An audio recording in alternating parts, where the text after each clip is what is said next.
Welcome to the Save Par Golf Podcast, where two average golfers talk about golf and things. I'm your host, Derek. Ooh, that sounded weird. I'm Dom. We're currently on episode 95, and we have a very special guest today. We have Gabe with Stix Golf.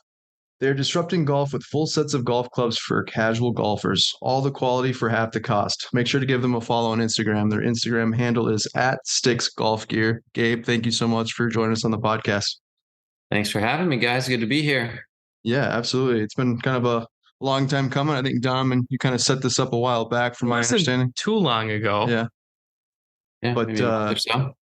we love what you're doing. Stix Golf is obviously a company that makes golf clubs, full sets, and then you can also get wedges and all that.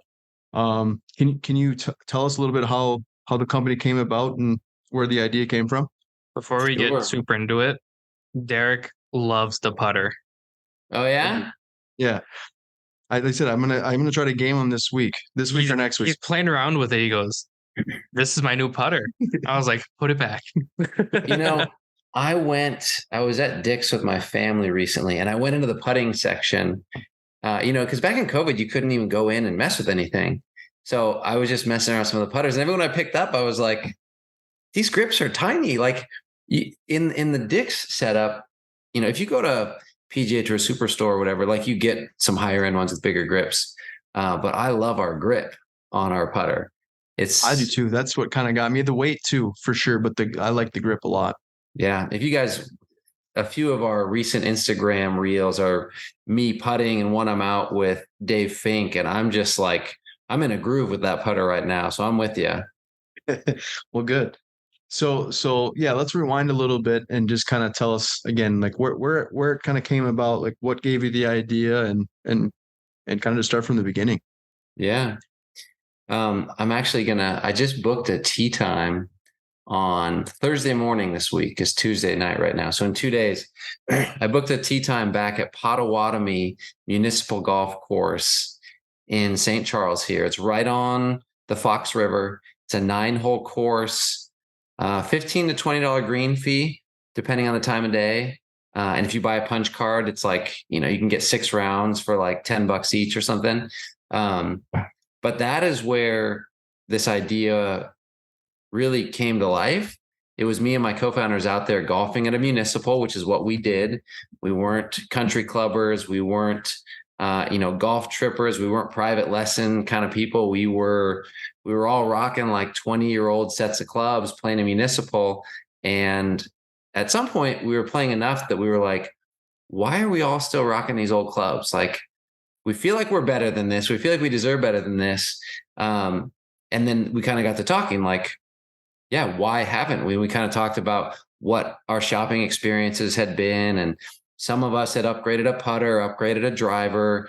But it was, we're paying $10 to $20 a round. And we're like, it's like hundreds of rounds to go buy a new set of clubs, right? Based on the typical shopping experience. So that's the conversation just kind of started of like, why doesn't golf have the equivalent of like a Harry's razor or a Casper mattress or an Allbirds shoe that's just really high quality, looks awesome, easy to buy, performs with the best of them? Why doesn't that exist? When I go shopping for golf clubs, I feel like it's an archaic, gimmicky, overhyped, polarized world of starter sets and custom fit sets. And we're like, this seems like nonsense. I wonder why this doesn't exist. So that's how it started. Was we wanted something that didn't exist.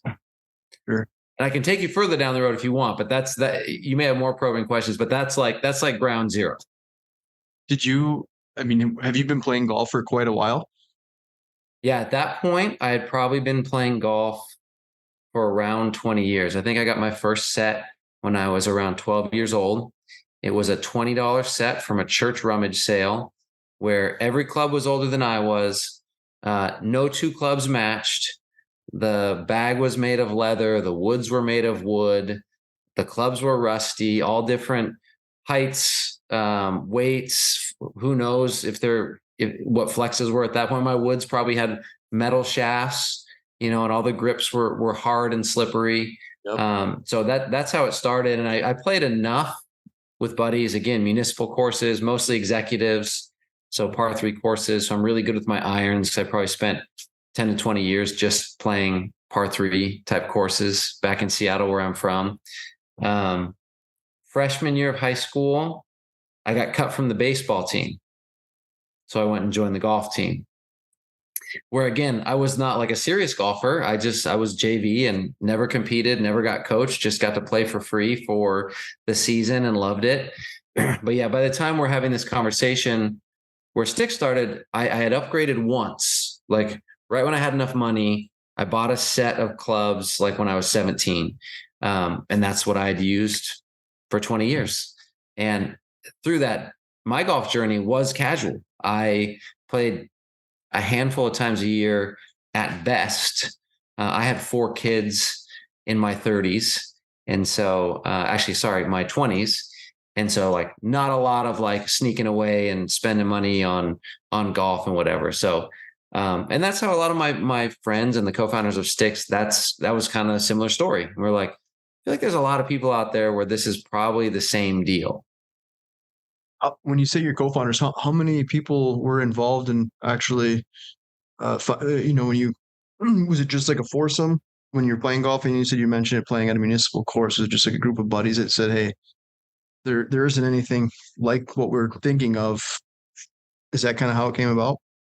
Yeah, it was a couple different groups of guys I was golfing with. And I was at a venture studio at the time where we were in the business of starting new businesses. We were always coming up with, validating, iterating, launching, and growing different digital products ourselves with early stage founders and inside larger enterprise organizations. So we were always hearing ideas from people and validating if they had any sticking power, if we could establish product market fit, if we could actually like grow a business within that space.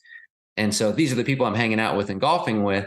And so when we have this idea, we kind of like start running it through the same playbook that we're used to of, okay, here's an idea like any like new founder that's pitching us is coming up with. Let's run it through the validation model and see what comes out the other side. And so that's how Stix started. It was a validation experiment that just kept checking the boxes. Sure. It was, do people want a mid-market club, something that's not a cheap starter set and something that's not an overpriced kind of professional level set? And it's funny because the day that we had this initial conversation at Potawatomi Golf Course, by that evening, we had a logo and a name and a domain. By the next day, we had a 3D model mock-up of golf clubs, because one of my co-founders, a world-class industrial designer. Behind me, I've got our Red Dot Award. We won the Red Dot Award in 2022 for product design, which is like a big deal in design in general. And it's like completely unique for golf clubs that we won the Red Dot Award. So yeah, by day 2, we had logo, domain, we had the golf clubs design, and we started putting them in front of people. There's a website called pickfu.com where you can put basically 3 images, 2 or 3, 4 images in front of people and have them vote.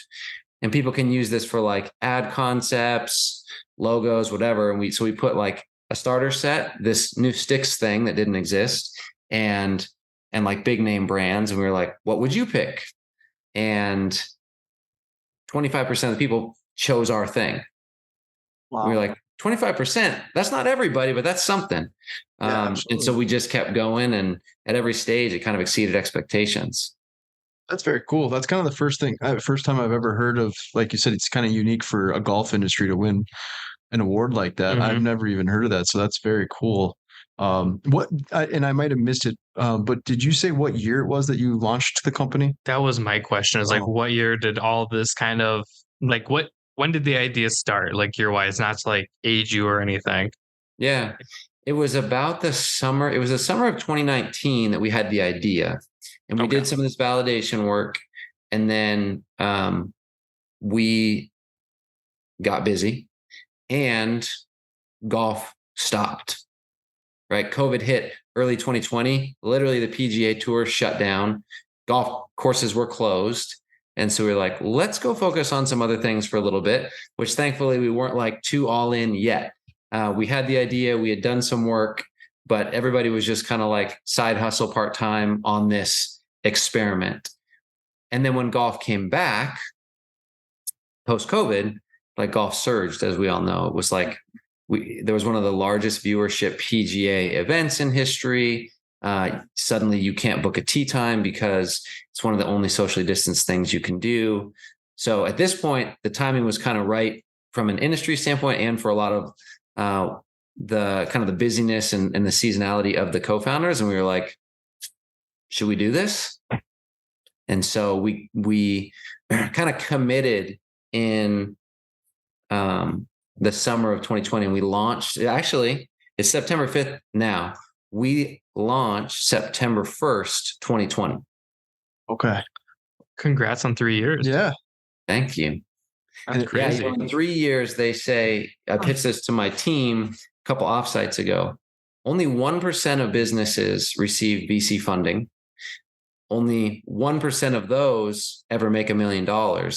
And I actually don't know the stats on reaching profitability, but it's like we've covered a lot of ground in 3 years, and we're really proud of the progress that we've made. And there's been plenty of stumbling and learnings and snags along the way. It's been a ride, but it's crazy what's happened because not a lot of companies check a lot of those boxes.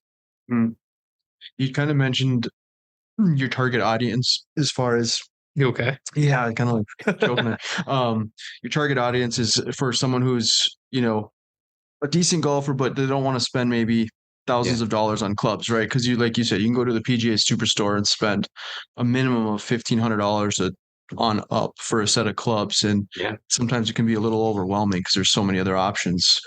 This reminds me. So, not to totally steal it. So, a friend of mine actually. I kept talking about how much I play golf, how much I like golf, how much Derek and I play golf together. He went out and bought himself a set of sticks. And this was before I had met Gabe. This is before we had any interaction with sticks.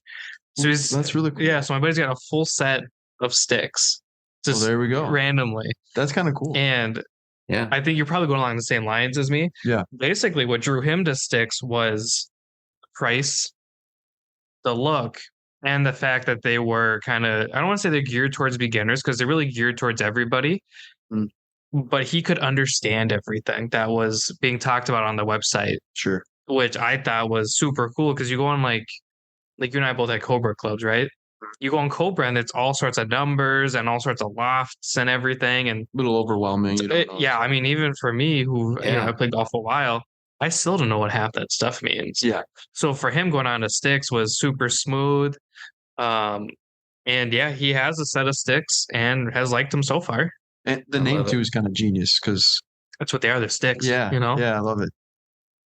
Well, I love hearing that story because, you set out to do something and sometimes you wonder if it's landing with people, right? But I love it when I talk to people and they just kind of like say all the brand values when they talk about sticks. But hearing that like the website is digestible for normal people, like that's huge. Because that's how we felt. We felt like golf's intimidating. Like if you walk into a store and you're like, hey, I want to buy some golf clubs.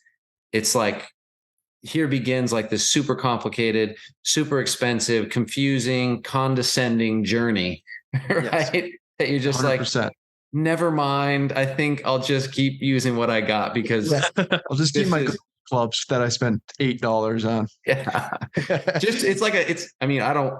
This is maybe not a fair comparison, but it's like a used car lot. It's not like a used car lot, but a used car lot's shopping experience is so painful that you're just like, I'll do anything to avoid that. Like I'll just keep driving my car or I'll buy a private party where I don't know anything. The golf club buying experience in person golf's getting better, right? I was just reading Golf Digest right now and I was talking about like golf is getting better. It's becoming more of the exception than the norm. A lot of these really bad stereotypes that you'll run into. But I think, I grew up in it. So I still have like this little bit of phobia of just like somebody's going to call me out for wearing the wrong thing or doing the wrong thing. I was a caddy at Seattle Golf Club when I was 12 or 13. And that was like kind of the epitome of just, you're always on edge, right? You're like, I'm going to do something wrong here. It's also uptight. Yeah, exactly. Walking on pins, basically. Yeah. Shells. Yeah. Or shell. Yeah. That's it. Eggshells. Yes. I was going to say the same kind of thing. It's even with like new car dealerships. I mean, I just bought a Mazda CX-5 last year, and it's like, it should be, besides a house, it's one of the more expensive purchases you're making. And it's like, it should be an enjoyable experience, not one that you're just like trying to just get the heck out of there. And so like kind of tying that back with going to like a golf place where you buy new clubs. Sometimes it's like you've seen those videos where they'll bump up the yardages and distance things where it's like they're just, trying to make a sale. Like, you hit this like 310 yards, and it's like, I'm really only hitting it like 260 probably, but and I'm not trying to knock a lot of those, because there are a lot of good professionals and coaches out there that will help. But I do agree. And I think, kind of going back to Dom's friend, I think that's a huge, bonus on your guys' side. It's very easy for someone to, to not feel overwhelmed with what they're looking for. It's like they have a great look, very sleek. There's not a whole lot of options, which is kind of a nice thing too. I just texted him. What's that? Your friend? Yeah. Oh, okay, yeah. So I think it's fantastic. And kind of going back to the target audience, I was kind of wanted to see, like, where do most of your sales generate? Are you doing a lot of it strictly on like Instagram and social media, or is it primarily like right on your website? Because you're not in any like the big box stores, correct? We're in PGA Tour Superstore. Oh, you are? Okay. And we're in Shields, who's mostly Midwest. Yep. Yeah. Sporting goods, awesome partners. And then we've been, online with a few companies like Curated, Target.com, Academy Sports. So we've got quite a few channels. Primarily, it's direct through our site, though. Advertising on different channels like social media, but most of the sales come direct. And so you're located out of kind of, you'd say, like in the suburbs of Chicago, The Midwest. In the Midwest there. You have a big warehouse, but do you have like a storefront where somebody could come in and do some demos, or is that a plan that you'd like to have down the road? We don't currently. It's not in the plans. Okay. We've seen that go maybe well, and we've seen it go really wrong for certain D2C brands. Like, I think Allbirds is out way out over their skis on their physical stores. So I think there's some learnings to be had, and I don't think, as fast as we're growing and as far as we're reaching, I think one-off physical stores right now is not what we need. We tried to solve the problem of, the reason for a store is that somebody can touch it before they buy it. We solved that problem with our 30-day return policy. It's like, order it, try it, send it back if you don't like it. But and that's working. Trying to reach people and let them touch it ahead of time is just so much more complicated and expensive than just saying, look, order it, and if you don't like it, send it back. That makes sense. Yeah, I think the whole brick and mortar thing too, there's definitely pros and cons to both, but you kind of found that way to kind of stay out of that for the most part. And then we've got partners, right? We get, through partners like Shields, we get a lot of doors instead of opening our own, and they're great partners, and their salespeople are big fans of what we're doing, and we'll let the retailers be the retailers, and we'll stick to direct for now.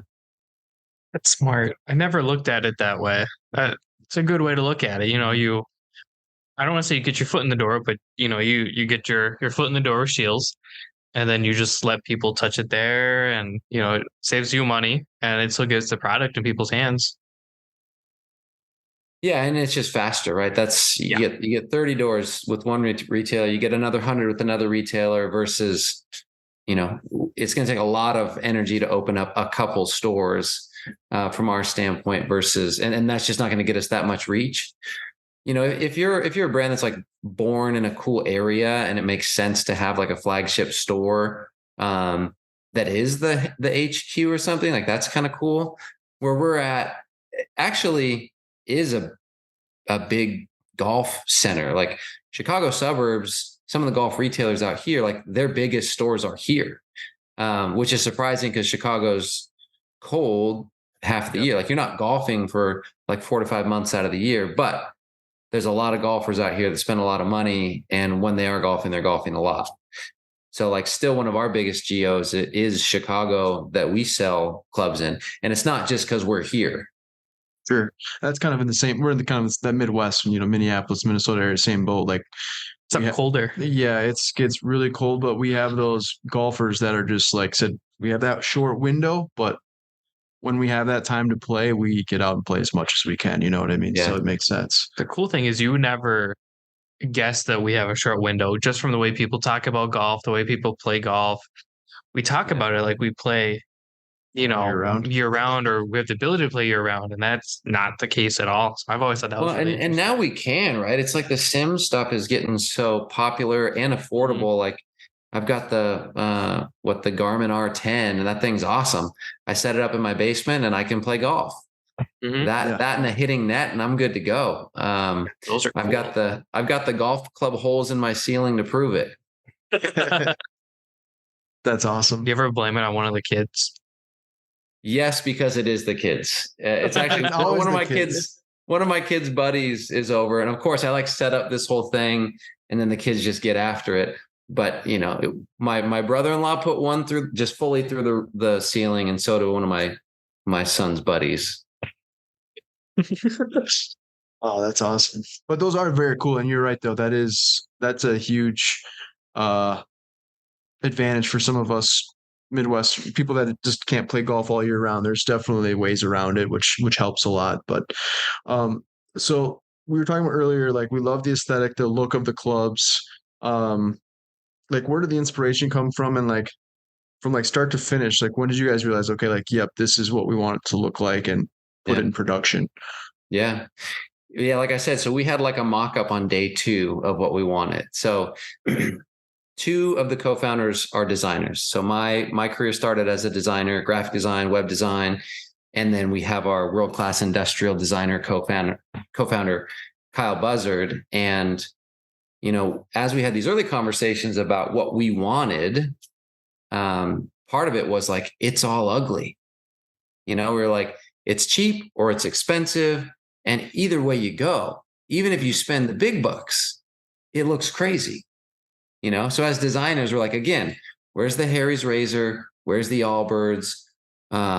Because the golf clubs look like Gillette razors that like just keep adding blades and pivot things and lines and grooves and neon lights. And you're like, and claiming it's functional and claiming it's extending, it's going to make you hit further and straighter, which for most of us, no club is going to do that. We got to fix our game. Yep. And so we were like, this was one of the initial problems. Like, what would a great looking golf club look like? Like, what would be the best looking golf club? Now, there are some good looking golf clubs. And I talk about Mura because it's like, it's very purist and minimal. Why do I have to pay so much for somebody to just simplify things? Everybody else is just adding lines and weights and dials and grooves and stripes and lightning bolts down the shaft. And you're like, guys, that looks crazy. It all looks like a Scion or like it all looks cheap. It looks like cheap design. So that was something we wanted to solve out of the gate, was like, what would be the best looking golf clubs that we would want to carry? And what we said is, the way Kyle puts it is, the best way to stand out in a noisy room is to be quiet. I like that. So while everybody's out there screaming at each other, I'm more high tech than you. No, I'm more high tech than you. We were just like simple and black. That's awesome. That's really cool. I like that. You guys did an amazing job. I think the look is fantastic. When you guys came up with the idea for the clubs, did you guys anticipate just doing like an iron set, or did you have the full intention of doing the driver, the woods, the putter, and everything, the wedges? I think the first mock-up was just irons. Okay, this is a fun story. We were like, maybe it's all a design play. maybe that's all this is, because it's also unattractive to us. Maybe it's just about design and like personalization. So one of these early validation tests we did, we said, what if people could pick their grip color, their shaft color, their head color, and mix and match? Maybe that would be super cool and people would love that. So one of these validation tests we did, we ran ads, drove them to a landing page, and had them customize their set. And it was hundreds of people that did this. And given all these cool color combinations, 100% of people chose the same color combination. Really? Black on black on black. Wow. So we were like, well, that simplifies things. Yeah, answers that question, huh? Yeah. Very cool. Well, it's very cool too that you guys really did your homework on, you didn't just come up with a name, want to do something and just like build it and put it out there. You know what I mean? Like you actually did the due diligence of like, when we do it, we want to do it right. And you can definitely tell that, Yeah. So I came from, I was a designer, then I was a software developer. I forgot to tell you that he's got a background with this stuff. Okay. Well, it makes sense. Yeah. After everything you've been saying. So yeah. Yeah. And in software, right, it's agile development, right? Like software companies learn, don't just like build a feature roadmap and spend 2 years building it and then launch it. Like do iterative releases and do A/B tests and like gather feedback and see what's resonating and what's not, and like build the product iteratively, rather than like betting so much on what 5 people sitting in a room are going to guess about, right? Like that can be really expensive misses. So if you're going to miss small, miss quickly, they say fail fast. And that was kind of the same mantra at the venture studio, whether it was software or it was product development, like learn quickly, iterate quickly and cheaply. And then as you scale, that has to slow down for better or for worse. I miss the more rapid iteration. Once you get to a certain size, you can't pivot as quickly. But yeah. But I think your original question was it always going to be sets? And so the first test was irons, but we knew that we wanted to do sets because we wanted the purchasing process to be as simple as possible. And that meant just give me a set. I want new golf clubs. Here you go. Right. Like, because buying woods, comparing woods, Dom, like you guys are talking about comparing all the stats and the performance and testing and whatever. It's like, look, my decision is going to be about, does it look awesome? Does it feel good? And is it affordable? Like that's how I'm going to shop. And that's why people are going to choose Stix. And so let's just, and hopefully people just want to upgrade and they want to just do it all at once. They don't want the process of comparing and making all these individual decisions.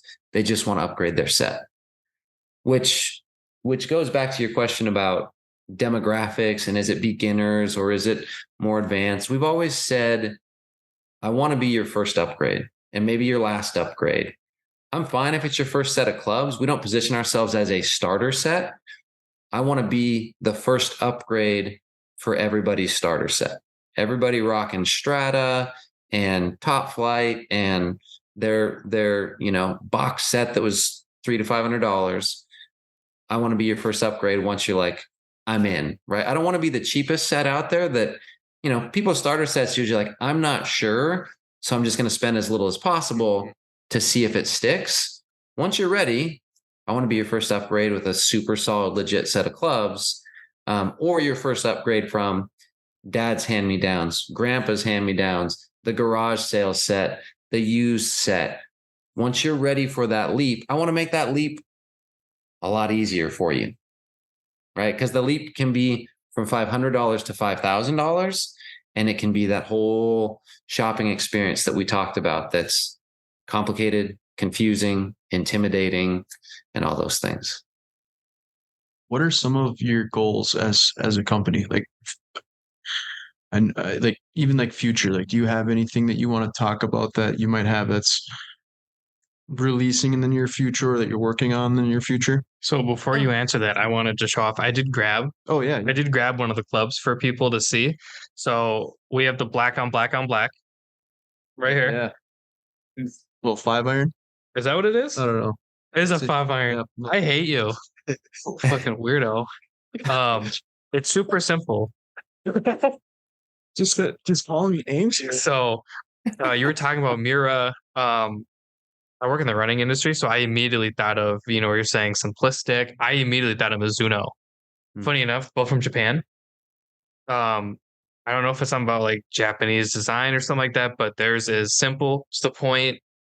The Mizuno is a little bit more flashy, especially lately with some of the new stuff they're putting out with their energy stuff. Wrong podcast for that. But I mean, this is simple. It's classy looking. Has the number, thankfully. My favorite part is it does say Stix right there on the hosel. And then I love the grips.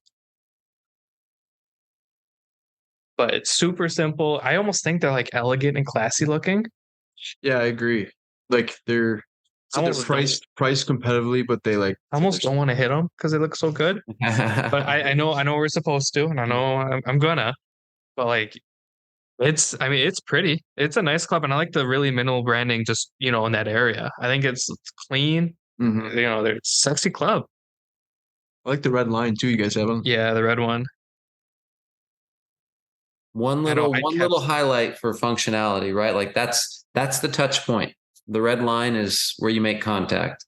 And then on the bag we have the red on just the zipper pulls. So like the red always highlights the touch point. That like those memes that you see where they like got new clubs and then striped it, but the picture is like the imprint of the golf ball. It's like way on the toe of the clubs. Striped. Oh yeah, you guys did an awesome job. But yeah, kind of going back to that question, it was kind of a loaded question, but I always kind of like to ask, companies, whether it's individually on your end where you'd like to see your where you'd like to see the company grow, or if you do have some goals that you guys. I'm so upset you knew that it was a 5-iron. I might have saw it. I just didn't. I didn't even know what it was. He just eyeballed the angle of the loft from across. I'm big into angles. I had no idea. I was like, this is a club. I took it. Grab another one. I'll close my eyes. No, because you probably know the order. Can tell by the pocket it's pulled from. He knows the order. As far as plans, we always want to make golf more accessible. And so, and then we also want to take care of our customers. So as far as the product roadmap goes, people can expect to see us continue to try to deliver as high of quality as we can at as affordable price as we can, and to give people the options that they want and need without making it too complicated. When is this podcast releasing? Friday. The 8th? Okay. Whatever day Friday is. Is that the 8th? Right. I'll give one sneak peek on here. Ooh, all right. I like it. On September, at the end of September, I think this product release is funny because I feel like it's an Apple product release where it's like, we're doing this crazy thing. And people are like, yeah, Android was doing that 2 years ago. So here's the big unveil, guys. God, the funny part is he's all Apple and I'm all Android. So you guys have that conversation a lot, probably. Yeah, for sure. Yeah. Like, oh, guess what? Apple just released. And you're like, dude, that's like so it's 2018, dude. Yeah. Basically, yeah. So get this. We are going to release steel shafts. Can you believe it? You are? Okay. Very cool. I remember when that was new. Yeah. So when we've been graphite forever. And, when we launched, we were 12 clubs, no bag, no head covers. And people were like, we want a bag and head covers and we want 14 clubs. So we did that. So we're always listening and trying to give people what they want. And many people have said, we want steel iron shafts. And we're like, give the people what they want. We don't necessarily even believe like graphite is the best. We're like, we started with graphite. We've rocked graphite. If you want steel, here's steel. But logistically, through COVID, you can imagine there was certain reasons why just steel wasn't a thing. But by the end of this month, you can get steel irons and wedges from Stix in a full set. I kept wondering why there's only graphite, and I never put two and two together. Yeah, it makes sense. Because Derek and I were like sitting around these things. We're like, they're graphite, and I was like, I don't know if I feel comfortable because I've always hit iron. Like all my irons and wedges are steel. Yeah. So I'm like, I don't know if I'd be comfortable because the one time I tried to hit a graphite, it wasn't. To be fair, it was also like super bendy and wiggly. Super bendy. He hit it 400 yards. I wish. I don't think I've ever hit anything 400 yards. That's cool. That is really cool. There was one little nugget too, because I don't know if I've asked this earlier, but we could have. I could have blanked it. But left-handed clubs are always difficult to kind of get your hands on. Is that something that you guys typically do stock? I mean, we're both right-handed golfers, but we know a lefty. For lefties that are out there, it is difficult to find those clubs. Is that something that you guys typically have in stock in your warehouse? Yep, and they're coming back. They've been out for a while, so the lefties are lining up at the door. So sign up for that out of stock if you want to be notified, because they're probably going to go fast once they get here. But lefties will be back before the end of the year, so people can continue to sign up for that. We'll get the lefties back in stock. Oh, I was going to say one more thing about graphite. We started with graphite, and I'm a big walker. I love to walk the course and carry my clubs. And even with 14 clubs, that was totally comfortable. Now that I have my steel set, because I'm, doing the player testing on the prototypes, that is a lot heavier. That is a lot heavier for carrying. That isn't. Well, I mean, I've only ever used, steel. And I also have like a push cart when you're, But for walking though, that does make sense. And they're a lot lighter. That I walked with my push cart. It's not my fault. My back hurts. Like no, I know, but I'm just saying, like for people that walk with their bag, it makes a lot. I never put two and two together. Yeah, that makes sense. Yeah, probably why the boxes are so light. We're learning new stuff all the time, which is what I love. I do want to ask a couple more business related questions as far as like some of your favorite parts and some of the harder parts, but I do want to ask, do you guys plan on making like any divot tools or like other golf accessories? I know that you have some tees and some golf gloves and such, but do you plan on doing like a divot tool or anything like that? I do. Yeah, that's something we're working on right now. Okay. Oh damn! Look at us. We're working on some new hats and towels. So we should have some good accessory packs available for holiday. Okay. Oh, perfect timing. Awesome. And obviously we'd love to have you on again before the end of the year. We can do it at the beginning of next year, and we'd like to always have our guests on at least one more time. We can always, we kind of like to do that where we started and, where you're going, Yeah. Where you guys are exactly. Unless you really had a bad time. Yeah. Unless you don't want to come on. But what has been like one of your favorite parts of running this company or working with the other individuals, the co-founders? Like, what's been one of your favorite, like your highlights? Oh man, it's been a ride. For me, the most exciting time is always the early days. Even having the co-founders that I did, the way it started is, for this September 1 launch 3 years ago, I approached a few people that I had talked to about the idea, that were friends and people that I was golfing with, and we had talked about it. And I had offered to hire a few of them on like a contract basis. I'm like, look, I'm working a full-time job. I need some kind of side help just to keep some of this stuff going, because I don't have time for all this. And every single one that I asked that was like, I don't want money. I want equity. I love this. I want to be in. So that was, there was like the validation test from the market. And then there was like that validation test where you've got people that believe in you and believe in the idea, who will take, years out, pay out in the form of equity versus cash up front, which usually it's the founder having to like sell people, hey, I can't afford to pay you anything, but will you do it for equity? I'm not sure if it's going anywhere. Like that's usually what a founder is doing. And so it was cool in the early days for everybody to refuse money and demand equity. That was confidence building. And then, those early days too of raising friends and family money and seeing family members and old previous business partners and people that I was working with at the venture studio put up money to get behind this idea. That was an exciting time.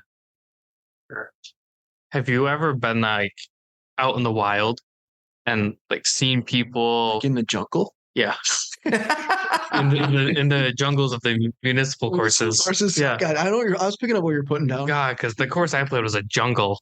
Have you been out in like the wild and been like, those are my clubs? Like, I make those. Yes. Yeah. What's that feeling like? It's super cool. And people are always so happy with their experience and their clubs, and it always over delivers. So it's always exciting to talk to them. I will say it's been less so on the course, like seeing people with the clubs, more people like that know about the brand. Like I'll be in an airport with this hat and I'll get flagged down. Or we showed up to a course in, was it Salt Lake City? No, it was Denver. And we tend to attract a younger crowd. So I'm at I think it was a country club in Denver, and the kids, picking up my clubs and driving the cart up are like, "Hey, Stix?" And then I'm like, "Yeah, I'm the founder." And they're like, "No way." That's so cool. That's going to be very, very cool. Subtle flex. Yeah. So it's always fun to see what the reach is. And again, that like people get it. That's the best part. And we start talking to them, they're like, "I love how it looks. I love how simple it is. I love that it's affordable. Like it's everything I've ever wanted from a golf company, and it hasn't existed." Now, I think part of the reason I find so many people that are aware of the brand that don't have the clubs is because we still are like attracting this odd. There's this huge group out there that still can't afford clubs, even though we're trying to make clubs more affordable. Like golf's just expensive.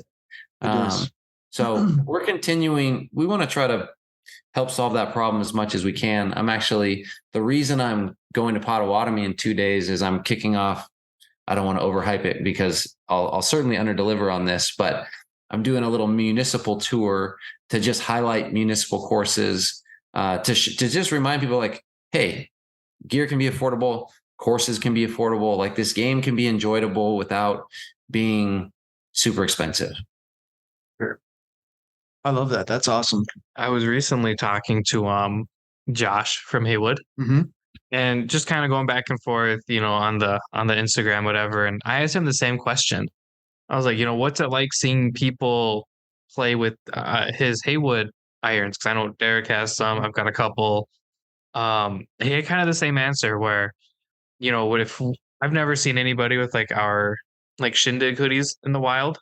Obviously your wife had it on today, and I was like, that's pretty cool. Yeah, represent. But way to go, wifey. Well, it's almost like we paid her for wear that. Yeah. No. But he was saying the same thing, and I'm like, I can't even imagine like what that feeling would be. You take all the time and effort, design the product, you go through all these phases, and then you finally put it out there, and now people are like pumped about it. I think that's so cool. Because I don't think anybody's been like, you're Dom from the podcast, other than like Beard and like Juju. Yeah. Which was still weird. Still pretty cool though. One day someone's gonna be like, it's Dom. There he is. I could see that beard in hair. I'm gonna flip my hair and just walk away like a mystery. What? So kind of got like one of your favorite parts about that. What has been what's one of the hardest things that you've kind of found operating the company? Yeah, I mean, depends on how honest I want to be, I guess. Like there's been dark times. my wife will attest. I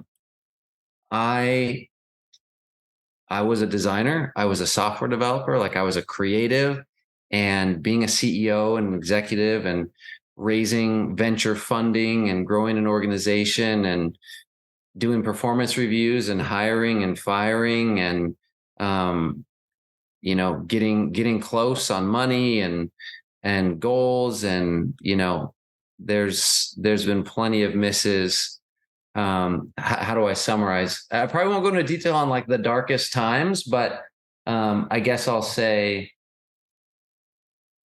it's just growing pains for me personally as a founder, right? You're like, hey, I got this idea. Let's validate it. And suddenly you're like, oh shit, I'm on a rocket ship and I'm not an astronaut and I don't know what the hell to do. Right. Yeah. And so, thankful for having having great teammates and advisors and investors that have still believed in me to continue to grow and evolve with this. I'm always kind of blown away as part of this journey to think of what some people have done that are like some of the greatest like founders that I admire. Like it was their first time and they just went all the way. And you're like, what in the world? And there's plenty of stories of people just getting completely fried in the process too. But you're like, Mark Zuckerberg, like literally you wrote something in college and you just made it a global empire. Like, yeah. Well, from what I've heard, there's the real story is like, he had the right people that were brought along with him to like help. It's not like he just figured it all out. Sure. The right team behind him. That was helping for sure. So as a business owner, do you have any like suggestions or like recommendations for anyone that is looking to start a company? Doesn't necessarily have to be golf related, but what's something that like a piece of advice that you'd give someone? Are we business owners? We might be. Yeah. Well, Safe Park Golf LLC is technically a company. Well, I don't own that one. Yeah. Yeah. I know the guy. So do I. Yes, I have lots. And actually this journey has been such a ride that I want to document and share as much as I can about it. So I've been writing a little bit and publishing to Medium and putting it on my Instagram at Gabe Coyne. I've got 3 articles so far, but my goal is to like capture as much of this journey as I can because I'm like, I wish, and I'm sure there's plenty of content out there that I could have read. But everybody's journey is unique and we've learned a lot along the way. And like I mentioned at the beginning of the podcast, most people never make it this far, right? Like if only 1% ever receive venture funding and only 1% of those ever make $1 million, like a lot of people don't make it for some reason along the way. Let's talk about how we navigated some of that and see if it can help somebody else. So the first article I wrote was called Why Start Stuff. And it's just like encouraging entrepreneurs to just start something like you guys are doing, like whatever it is. I always like to say fire, ready, aim, or, jump in the deep end and learn how to swim. For better or for worse, that can have its own challenges, but sometimes you just got to do it. And you're going to have to, it's like being a new parent. People are like, hey, so do you think you're ready for this baby? And it's like, you have no freaking clue about the train that's about to hit you. You can no matter how many books as you want, probably. Right. But yeah, go ahead. Oh, no, I was going to say, I think literally, so I try to ask that question for a lot of the business owners. And I think I would say 85-90% of the people that say that, and I would agree, is that take that step and just sometimes you just got to push that foot forward and do it because I think being uncomfortable is sometimes the best thing you can do. 100%. Yeah, I agree. So yeah. I love that piece of advice. I'm going to check out those articles though. I have his Instagram. Okay. Yeah. Because I'm a big fan. I'm a big reader and I'm big in the entrepreneurial reading and just like more positivity type of books and things like that. But I think it's you can't see it, but he's got a big bookshelf here. And some of them are my books that he has now stolen and made his own. I've adopted them. They're mine. Arnold Palmer book. I'm never getting that thing back. Nope. That one's locked. That's weird. The bookshelf's locked. No, I think that's really cool that you're doing that because at the end of the day, I mean, there's so much room for a lot of other businesses and companies to start something, and there's, being able to kind of like you said, document and share some of the things that maybe you've learned that you would or wouldn't do, going forward, or some of the things that you should do, So I think that's very cool. People are doing that with us podcasts. Yeah. Ralph from Los Golferos, he wants to do one, and he's like, hey, what do I do? And I was like, don't do this because that's what we did, and now we're stuck. Yep. Yeah. Again, it's a learning process, right? Sometimes you just got to do it. And going back to your comments, you were a designer of these things. Well, now you're a designer, but now you own a company, so you're like everything, right? So it's not just you make money and you go to work and you do your thing, and now that is what you do, and you're going to do multiple things, whether it's designing, paying employee, whatever it is, you're going to have to be involved in a little bit of everything. You're the guy. Yeah. Yeah, in the early days for sure. And so that's something I've actually done a lot of reading about, is like the evolution of a founder, right? In the early days, you are doing everything. Eventually it changes a lot. You can't kind of delegate. You got to become a leader. You got to be able to actually build an organization and optimize an organization. And you got to build the right team.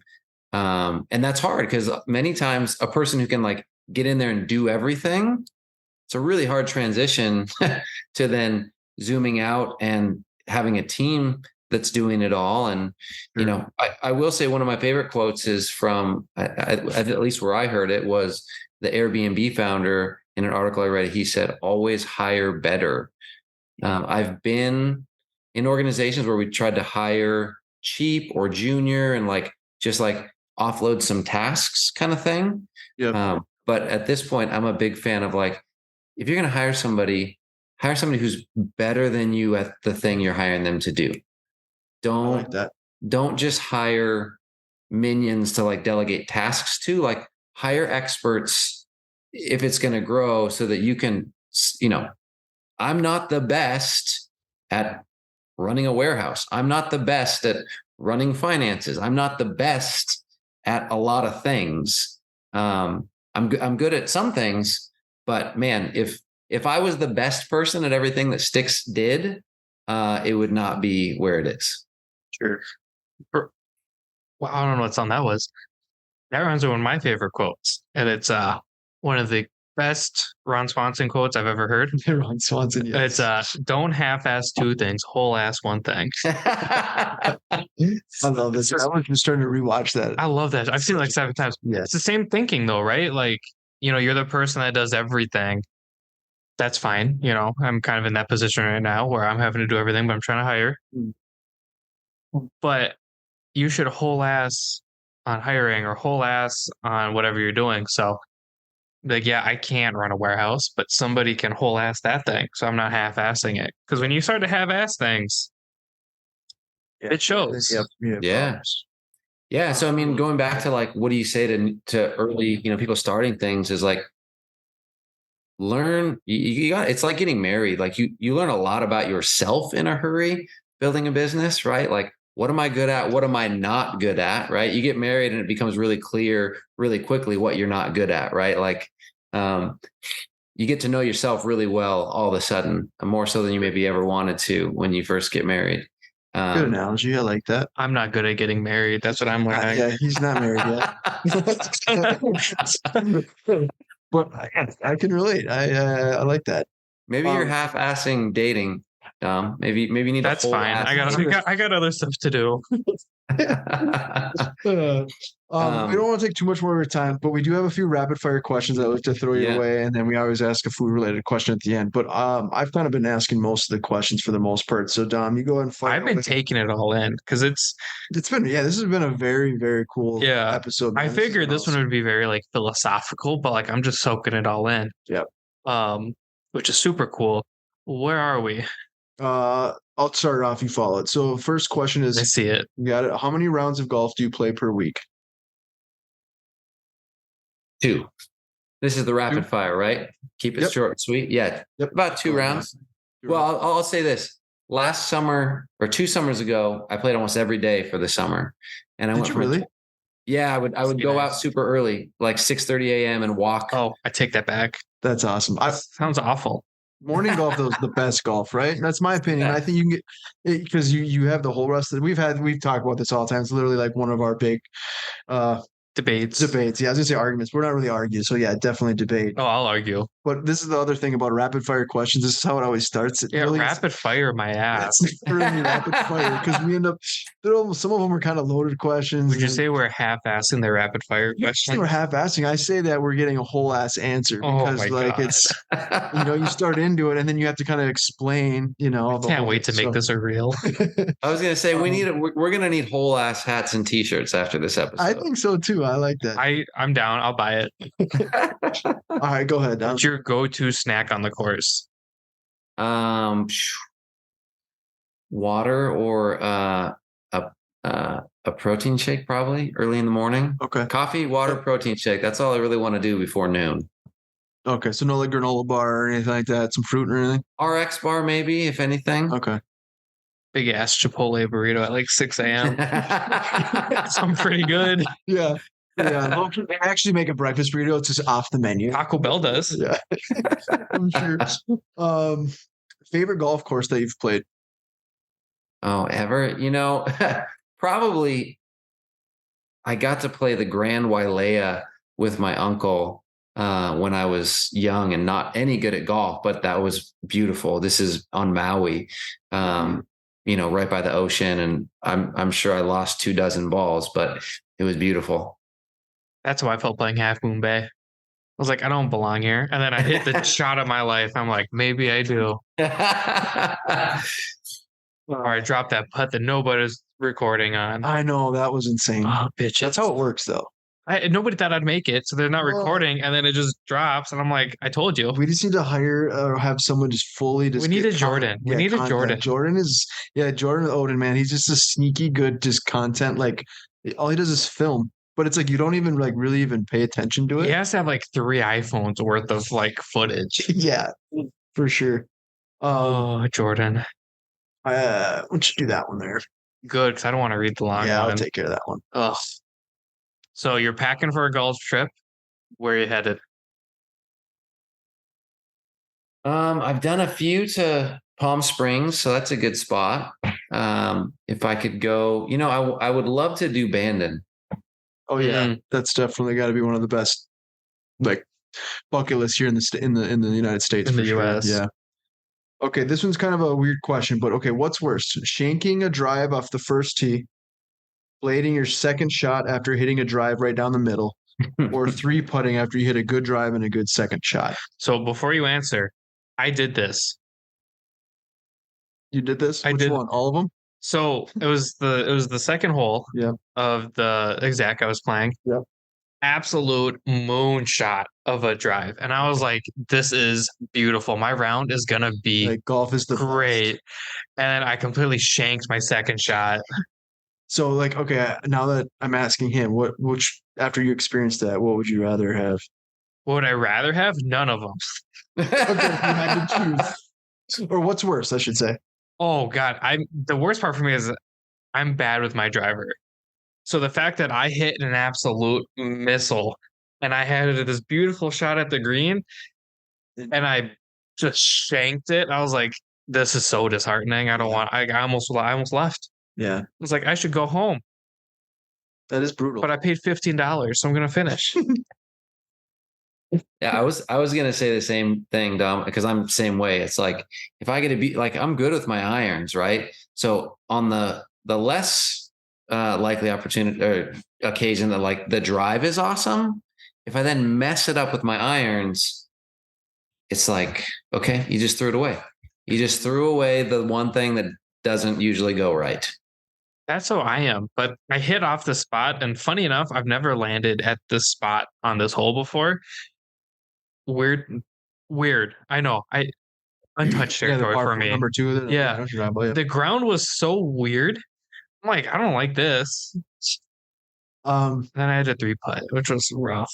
See, yeah, I would much rather. I mean, 3-putting sucks, but I would much rather 3-putt and hit a really good drive and a really good iron shot. Just knowing that, like, because most people do have a lot. Yeah. I feel like, you know what I mean. I feel like putting is already kind of difficult, but a lot of people's issue is getting off the tee. So it's like if I can get off the tee and hit a good second shot onto the green, I mean, 3-putting does suck really badly, but I would much rather do that. But we had somebody last week, I think, or no, not last week, a couple weeks ago, had said that they would rather, because the question in the beginning, I said, would you rather shank a drive off the first tee? Because technically he's like, well, the dreaded breakfast ball.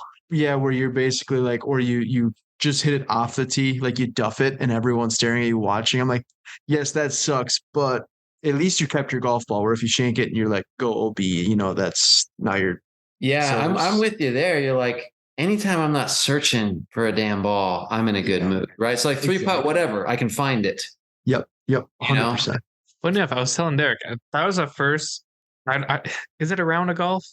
Half round of golf, whatever. You just played 9 holes. I didn't lose a single golf ball.